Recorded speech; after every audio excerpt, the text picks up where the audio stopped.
আমার বস একজন নাস্তিক, সে কোনো ধর্ম মানে না, কিন্তু তিনি কিছু প্রশ্নগুলো আমাকে করেছেন। তিনি বলেছেন যদি এই প্রশ্নের উত্তর পান তবে হয়তো ইসলাম গ্রহণ করবেন। আমার বস বলেছেন কেন কোরআনে কৃত্রিম বুদ্ধিমত্তা, এআই এবং কম্পিউটার প্রযুক্তি সম্পর্কে কিছু বলা হয়নি, কারণ এখন এআই খুব বিপজ্জনক হয়ে গেছে। এটি অনেক কিছু করতে পারে, যে কোনো কিছু সিদ্ধান্তও নিতে পারে। আমার বস এই ব্যাপারে খুব কৌতূহলী। ধন্যবাদ। আপনার বসকে বলুন কোরআন কোনো সায়েন্সের বই নয়, SCIENCE।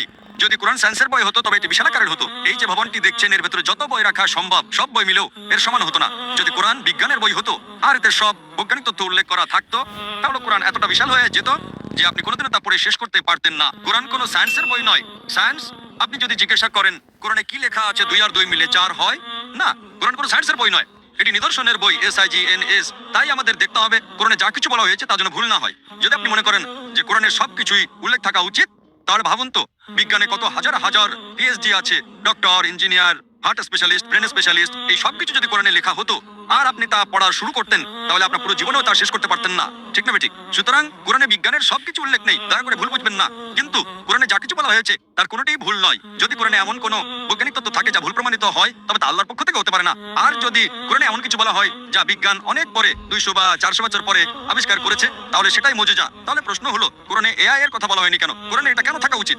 কোরআন কোনো বিজ্ঞানের বই নয়, কিন্তু আল্লাহ জানেন ভবিষ্যতে কি আসতে চলেছে। আমি আপনাকে ব্যাখ্যা করছি। 1 নম্বর, মানুষ আমাকে প্রায় জিজ্ঞাসা করতো যে ইসলামী শরিয়া অনুযায়ী যদি আপনার কাছে ভিডিও রেকর্ডিং থাকে, যদি কোনো ভিডিও রেকর্ডিং থাকে যে কেউ চুরি করেছে, ইসলাম অনুযায়ী সেটা প্রমাণ নয়, এটাকে প্রাথমিক প্রমাণ হিসেবে ধরা হয় না, এটা দ্বিতীয় প্রমাণ। 10 বছর বা 20 বছর আগে যে কোনো সাধারণ আদালতে যদি আপনি CCTV ফুটেজ দেখাতেন আর তাতে চোর ধরা পড়তো যে কেউ চুরি করছে, সেটাই যথেষ্ট ছিল। কিন্তু ইসলামে তা নয়, ইসলামে চোখের সাক্ষী প্রয়োজন। তখন মানুষ অবাক হয়ে বলতো এটা কেমন ধর্ম, কোনটা বেশি নির্ভরযোগ্য, প্রত্যক্ষদর্শী নাকি ভিডিও রেকর্ডিং, কোনটা ভালো, ভিডিও রেকর্ডিং ঠিক না ভুল?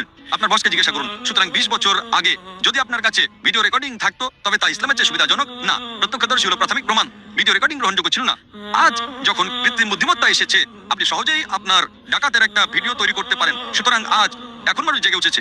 আজ এটি প্রাথমিক প্রমাণ নয়, তাই ইসলাম অনেক উন্নত। আল্লাহ জানতেন AI আসতে চলেছে, আপনার বস জানতেন না, আপনি জানতেন না, আমিও জানতাম না, কিন্তু আমি বিশ্বাস করতাম। আমি বলেছিলাম না ইসলাম সঠিক, হয়তো আগামীকাল কিছু ঘটবে। আমি AI সম্পর্কে জানতাম না, কিন্তু 15 বছর আগে আমার উত্তর ছিল শরিয়া সঠিক।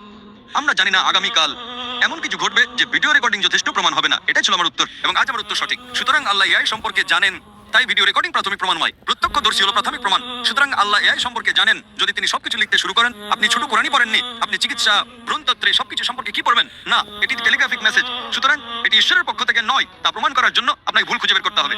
কিন্তু এটি ঈশ্বরের পক্ষ থেকে, তা প্রমাণ করার জন্য আপনাকে এমন জিনিসের কথা বলতে হবে যা মানুষ জানতো না। আপনি কি বুঝতে পারছেন?